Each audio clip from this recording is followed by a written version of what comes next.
เต่าบีมอย่าวิ่งดิมาอยู่ตรงนี้เร็ว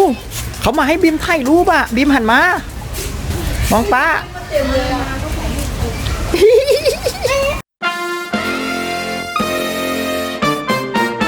โอเคหลังจากที่เราดูเรือหลวงจักรีนฤเบศรเสร็จนะเราก็มาอยู่กันที่ศูนย์อนุรักษ์พันธุ์เต่าทะเลกองทัพเรือก็คือห่างกัน3 กิโลเองดูป้ายใช่นี่เห็นไหมเรือนี่เห็นบ้าข้างหลังป้านี่ที่เราไปดูเนี่ยเรือจักรีนฤเบศรคืออยู่ตรงนี้เนี่ยที่เห็นเรือนู่นเป็นทะเลปลาเข้าไปข้างในกันเข้าฟรีนะเดี๋ยวเรายอดตู้กองทุนอนุรักษ์พันธุ์เต่าทะเลอันนี้เดี๋ยวเราช่วยทำบุญนะ100จ้ะเพื่อน้องเต่าใช่สมทบทุนนี่กองทุนอนุรักษ์เต่าทะเลไปครับว้าวนี่เข้าทางนี้ตรงมันก็จะมีแบบว่านี่โอ้ยห้องแอร์เย็นคือเป็นแบบว่าให้ความรู้ว่าทำยังไงในการอนุรักษ์เต่าบีมดูดิอันนี้จริงนะแต่สตาร์ทไว้เนี่ยจริงสตาร์ทไว้เนี่ย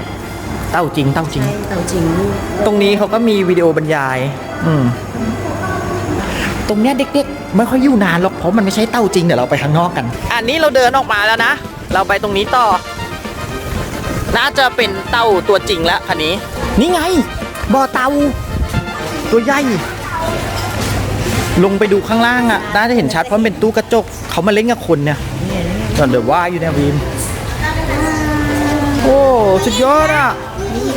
ลงอนุบาลเต่าทะเลเต่าตัวน้อยลูกเต่าดูกันน่ารักอ่ะไม่มีเต่าตะนุอันนี้เรียกว่าเต่าตะนุนี่ป๋าถ่ายแบบใกล้ๆเลยอ่ะดูสินี่น่ารักอ่ะเยอะไหมบ่อนี้สวยหาดูยากนะเต่าทะเลเนี่ยปกติที่เราเห็นนะจะเป็นเต่าน้ำจืดนะนี่พี่ทหารเขาถ่ายน้ำทำความสะอาดบ่อเต่าถ่ายน้ำ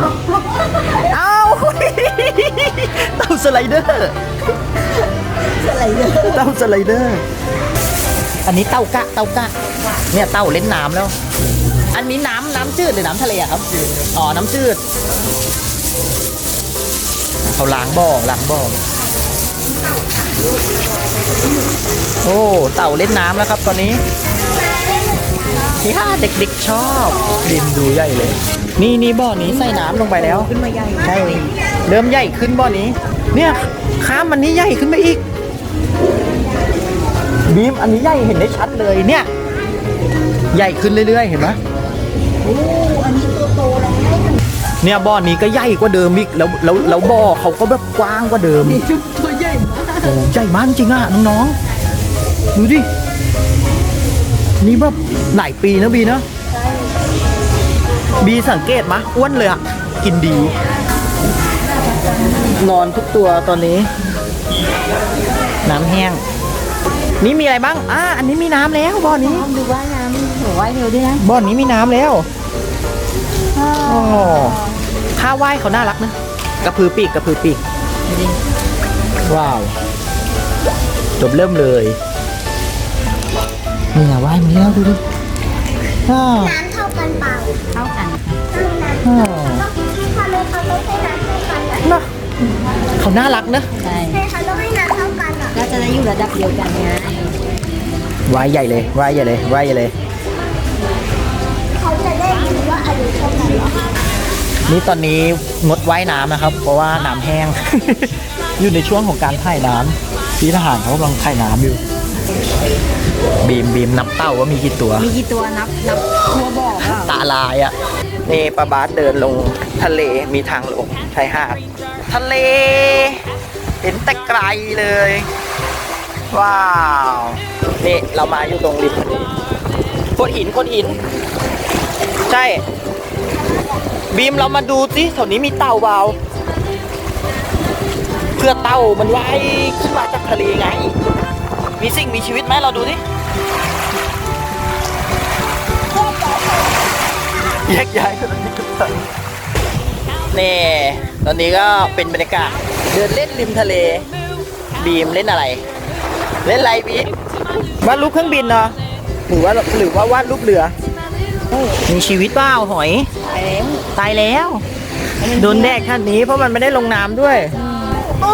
ไหนจริงว่าอ๋อนั่นไงปูวิ่งลงรูไปแล้วลงรูไปแล้ว ไปขุดดูไหม ขุดไม่ได้หรอกเขาลงไปลึกบีมไม่เจอ เนี่ยมีปู ใช่วิ่งอยู่เต็มไปหมดปูลมนี่เราออกมาดูเต่าตัวใหญ่ข้างนอกนี่เห็นปะว่ายน้ำโชว์บีมเลยเต่าบีมอย่าวิ่งดิมาอยู่ตรงนี้เร็วเขามาให้บีมถ่ายรูปอ่ะบีมหันมามองป้า